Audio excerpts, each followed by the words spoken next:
Assalamualaikum warahmatullahi wabarakatuh. Shalom, Om Swastiastu, salam budaya. Perkenalkan, nama saya Ferdinand Barita, NIT 24013 403. Saya dari Prodi D3 Aeronautik. Dan di sini saya akan menjelaskan bagaimana basic aerodinamika melalui submodul 01 silabus part 66.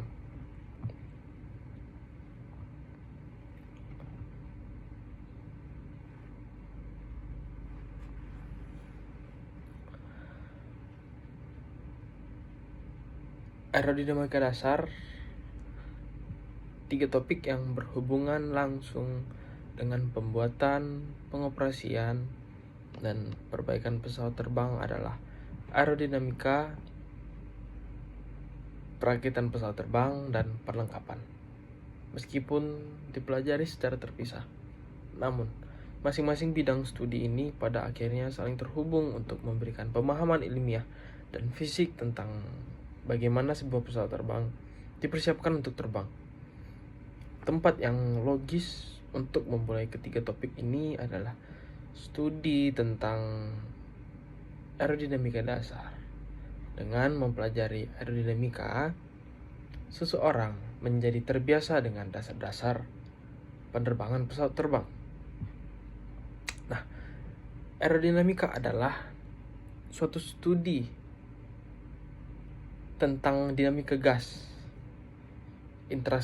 interaksi antara objek yang bergerak dan atmosfer merupakan minat utama dalam modul ini.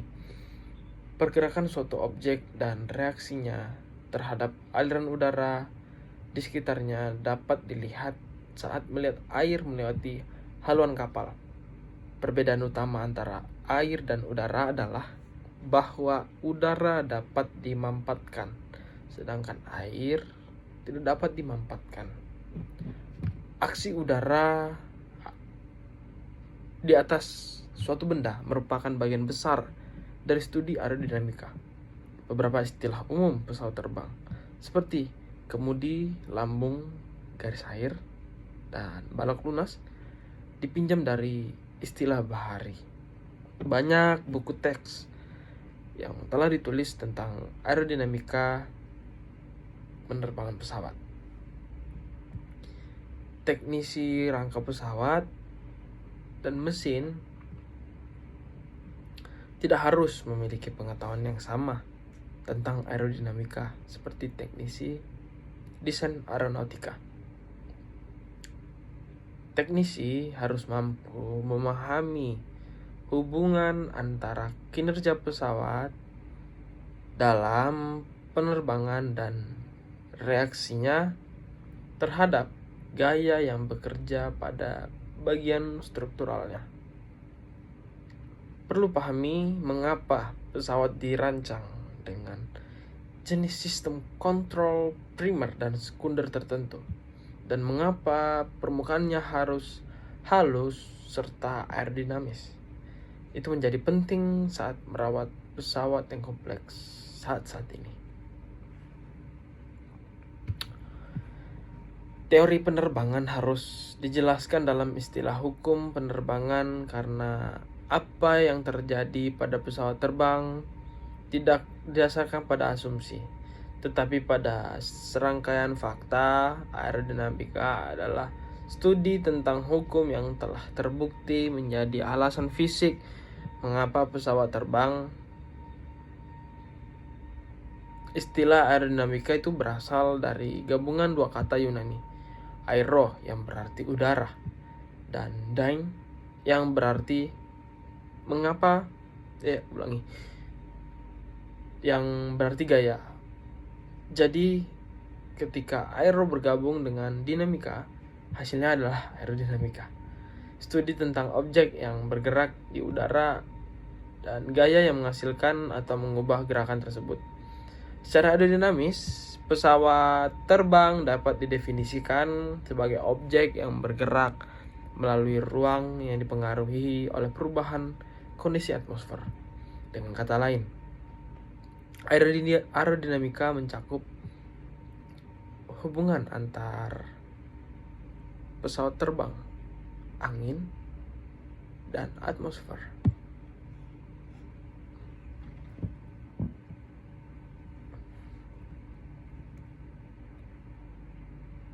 Kita masuk ke fisika atmosfer. Sebelum mempelajari hukum dasar penerbangan, beberapa fakta dasar harus dipertimbangkan. Sebuah pesawat terbang beroperasi di udara. Oleh karena itu, sifat-sifat udara yang mempengaruhi kendali dan kinerja sebuah pesawat terbang harus dipahami. Udara di atmosfer sebagian besar terdiri dari nitrogen dan oksigen.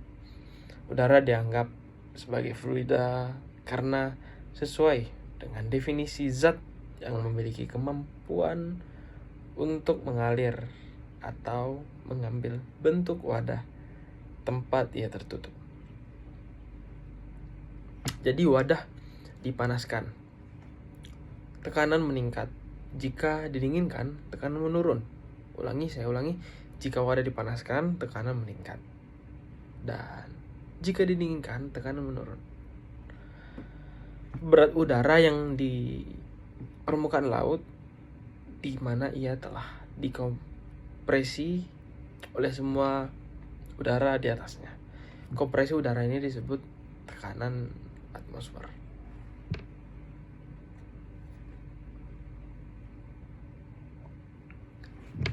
Lanjut kita ke tekanan. Tekanan atmosfer biasanya didefinisikan sebagai gaya yang diberikan terhadap permukaan bumi oleh berat udara di atas permukaan tersebut. Nah, berat adalah gaya yang diberikan pada suatu area yang menghasilkan tekanan. Gaya sama dengan luas dikalikan tekanan, atau F sama dengan AP. Oleh karena itu, untuk menemukan jumlah tekanan, bagi luas dengan gaya. Kolom udara yang memanjang dari permukaan laut ke bagian atas atmosfer beratnya sekitar 14,7 pon. Oleh karena itu, tekanan atmosfer dinyatakan dalam pon per inch persegi. Dengan demikian, tekanan atmosfer di permukaan laut adalah 14,7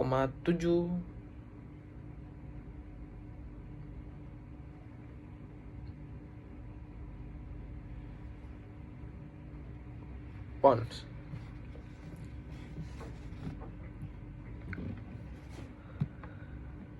Tekanan atmosfer diukur dengan instrumen yang disebut barometer, yang terdiri dari merkuri dalam tabung yang mencatat tekanan atmosfer dalam inci merkuri.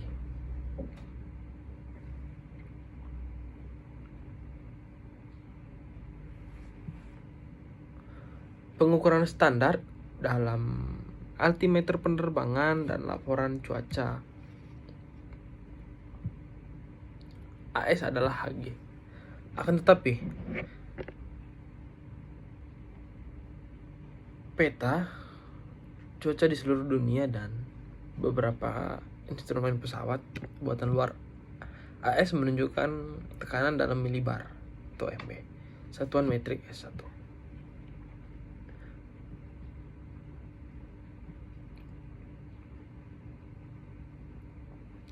Penerbangan seringkali menukar referensi tekanan atmosfer antara perpindahan.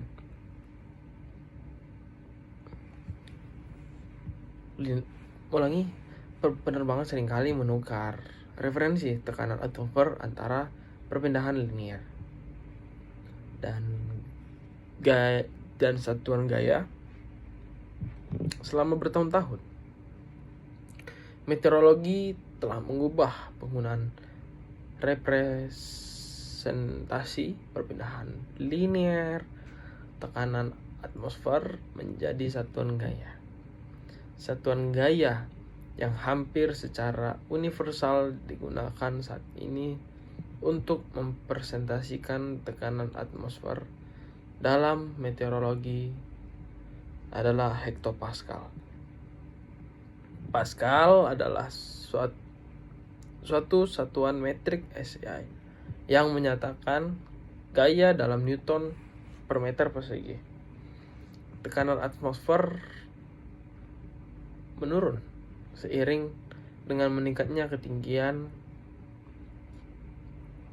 Penjelasan paling sederhana digunakan untuk hal ini adalah kolom udara yang ditimbang lebih pendek. Bagaimana tekanan berubah untuk ketinggian yang ditunjukkan pada gambar 1.4.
Ya, penurunan itu 30, 25, 20, 15, 0, 5.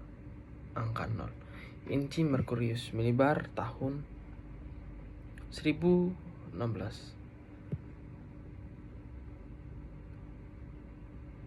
847 677 508 339 170. Angka 0 akan dengan 1. Ketinggian atmosfer bumi mungkin sekitar 50 mili, berat seluruh kolom udara 14,7 lb, permukaan laut 1 incis, termosfer, tropopause, lapisan ozon stratosfer, troposfer, bumi, mesosfer.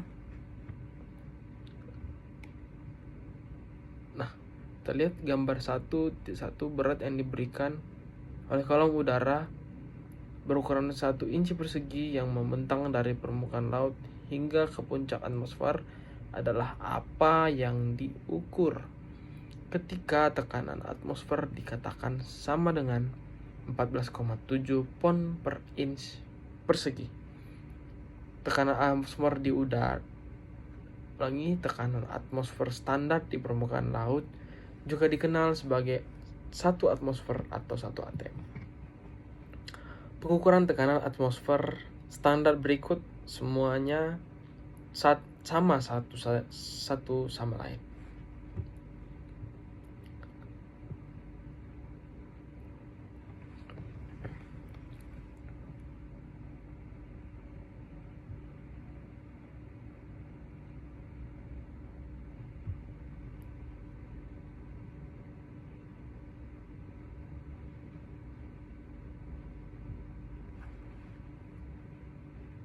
Tekanan sangat cepat dan pada ketinggian 50.000 kaki, tekanan atmosfer telah turun hingga hampir 1/10 dari nilai di permukaan laut.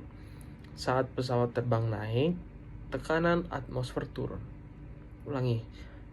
Saat pesawat naik, tekanan atmosfer turun, jumlah oksigen berkurang dan suhu turun. Perubahan ketinggian ini mempengaruhi kinerja pesawat dalam hal daya angkat dan tenaga mesin. Efek suhu, ketinggian, dan kepadatan udara pada kinerja pesawat dibahas mungkin dalam paragraf berikut.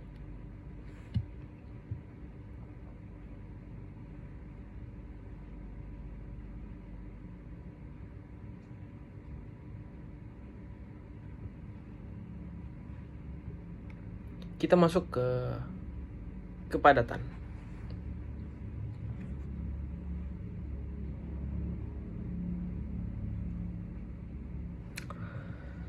Kepadatan adalah berat per satuan volume. Karena udara merupakan campuran gas, maka udara dapat dimanfaatkan.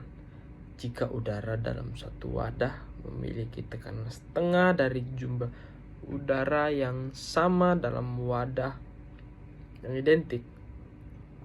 Udara yang memiliki tekanan lebih besar akan 2 kali lebih padat daripada udara dalam wadah lainnya. Untuk berat udara yang sama, udara yang memiliki tekanan lebih besar hanya menempati setengah volume udara yang memiliki tekanan setengah. Kepadatan gas diatur oleh aturan-aturan berikut. 1. Kepadatan bervariasi secara proporsional langsung dengan tekanan. Ulangi. 1. Kepadatan bervariasi secara proporsional langsung dengan tekanan. 2. Kepadatan berbanding terbalik dengan suhu. Dengan demikian, udara di dataran tinggi kurang padat daripada udara di dataran rendah, dan masa udara di panas. Masa udara panas kurang padat dari masa udara dingin. Perubahan kepadatan memengaruhi kinerja aerodinamis pada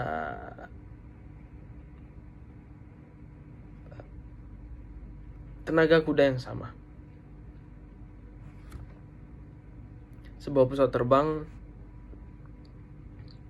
lebih cepat di dataran tinggi, di mana kepadatan udara lebih rendah daripada di dataran rendah, di mana kepadatan.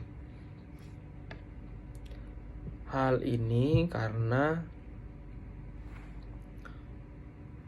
udara memberikan hambatan. Saya ulangi. Hal ini karena udara memberikan hambatan yang lebih kecil terhadap pesawat saat mengandung lebih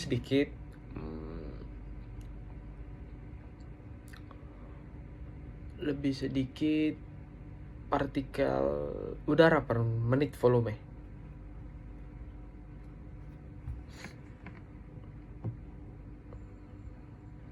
Kita masuk ke kelembapan. Kelembapan adalah jumlah uap air di udara. Jumlah maksimal uap air yang dapat ditampung udara bervariasi tergantung pada suhu. Semakin tinggi suhu udara, semakin banyak uap air yang dapat diserapnya. Kelembapan absolut adalah berat uap air dalam udara. 2. Kelembapan relatif adalah rasio dalam persen dari kelembapan yang sebenarnya ada di udara dengan kelembapan yang akan ditampungnya. Jika jenis pada suhu dan tekanan yang sama, dengan asumsi bahwa suhu dan tekanan tetap sama, kepadatan udara berbanding terbalik ini dengan kelembapan Pada hari-hari lembab, kepadatan udara lebih rendah daripada hari-hari kering. Karena alasan ini. Pesawat membutuhkan landasan pacu yang lebih panjang untuk lepas landas pada hari-hari lembab daripada hari-hari kering. Uap air itu sendiri beratnya sekitar 5/8 kali lebih berat daripada udara kering yang sama banyaknya. Oleh karena itu, ketika udara mengandung uap air, beratnya tidak seberat udara kering yang tidak mengandung uap air. Selanjutnya kita masuk suhu dan ketinggian. Suhu dan ketinggian, variasi suhu di atmosfer menjadi perhatian bagi penerbang. Sistem cuaca menghasilkan perubahan suhu di dekat permukaan bumi. Selain itu,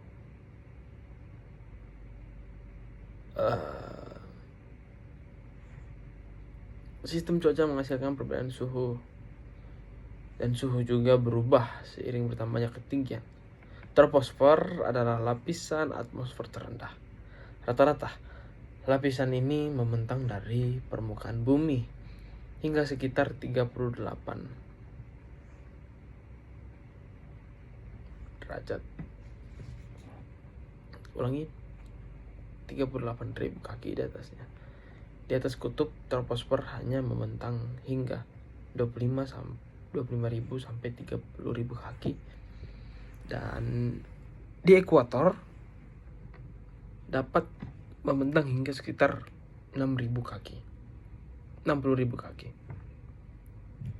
Sifat troposfer yang memanjang ini diilustrasikan pada gambar 1.5.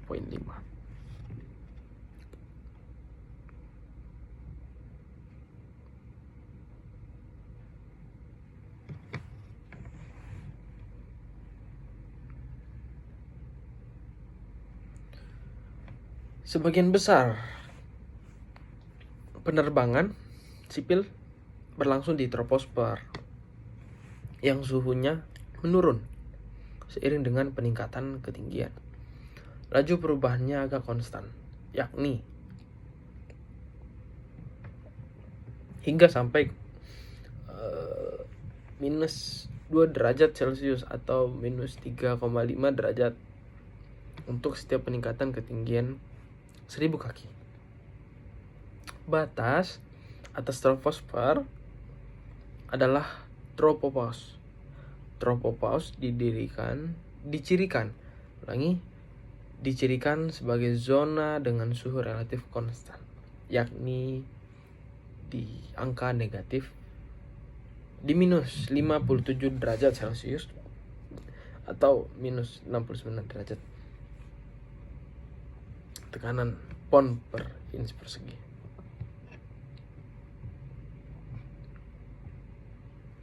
Di atas tropopause terdapat stratosfer. Bisa kita lihat.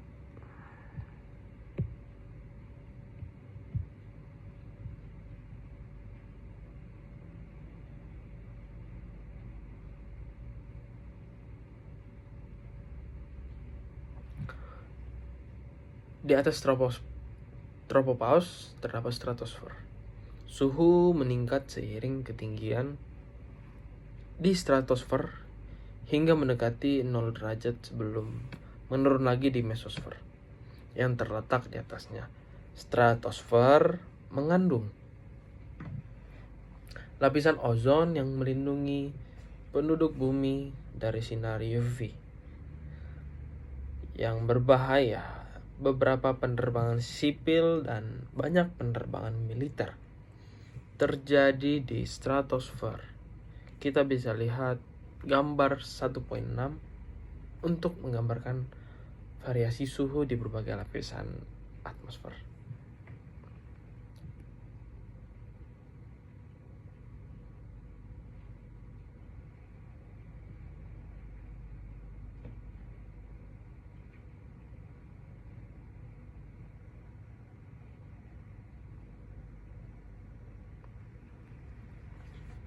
Seperti yang ditanyakan, kepadatan berbanding terbalik dengan suhu atau saat suhu meningkat, kepadatan udara menurun. Fenomena ini menjelaskan mengapa pada hari-hari ini yang sangat hangat, kinerja lepas landas pesawat menurun. Udara yang tersisa untuk pembakaran kurang padat. Udara dengan kepadatan rendah mengandung lebih sedikit oksigen total untuk bergabung dengan bahan bakar.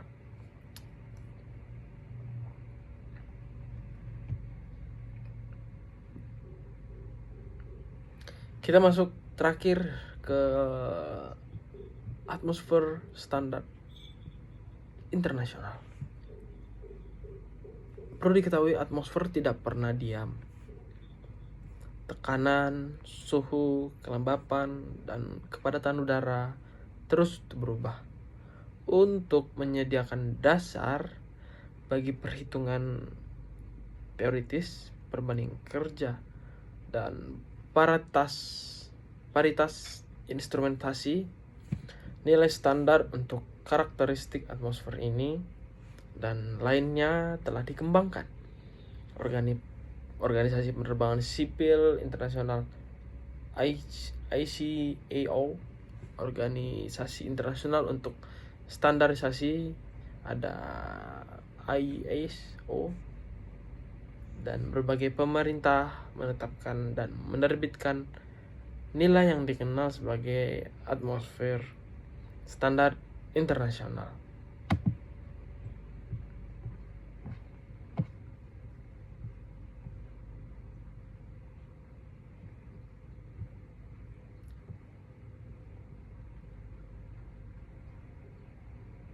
Nah, kita bisa lihat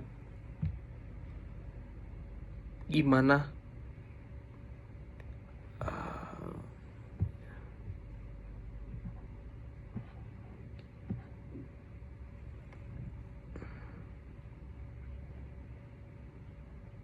international standard atmosphere. Di situ di gambar ada altitude, temperatur, pressure, dan density.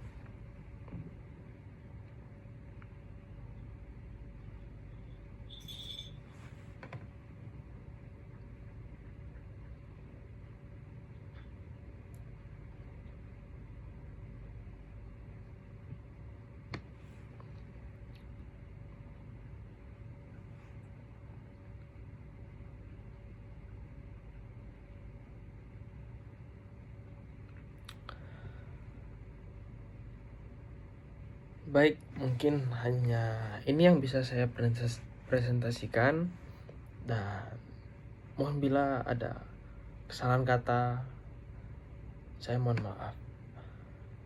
Dan saya akhiri dengan salam. Assalamualaikum warahmatullahi wabarakatuh. Shalom.